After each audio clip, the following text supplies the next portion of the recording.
Covering news. This is 5 News at 10.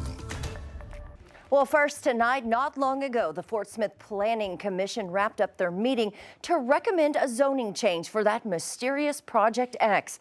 Good evening, I'm Joe Ellison. Darren has the night off. Now, it's an unnamed retail business that the developer says will bring economic development. But as 5 News reporter Micah Wilson tells us, the legality is still being questioned. I'm concerned.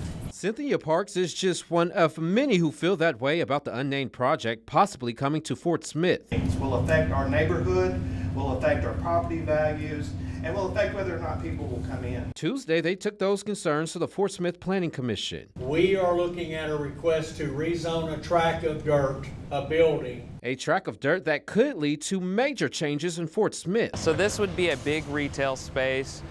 It would be very important for our economy. It would be almost a destination retail location. It would be located across the street from I-540 here at the old Best Buy here on Rogers Avenue.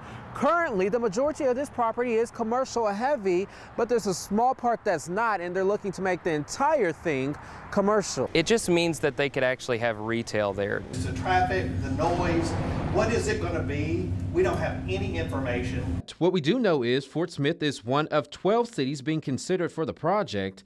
The city says it would employ 93 people with an average salary of $53,000, and that the board of directors voted in favor of a nearly $7 million incentive package to bring the project here. They're depending on some money that the state hasn't even authorized. According to Fort Smith City Administrator, the incentive would be split between the county and Fort Smith taxpayers. He also said the city can't legally issue an incentive like this. It would go against the Arkansas state constitution, which cites that cities cannot use taxpayer dollars to fund retail businesses. It was going to be brought before the legislature. According to Benny Westfall, the property owner of the project, legislation to allow for these incentives for retail businesses went before lawmakers. He says he'll have to try again in the next legislative session. In Fort Smith, covering news where you live, Michael Wilson, 5 News.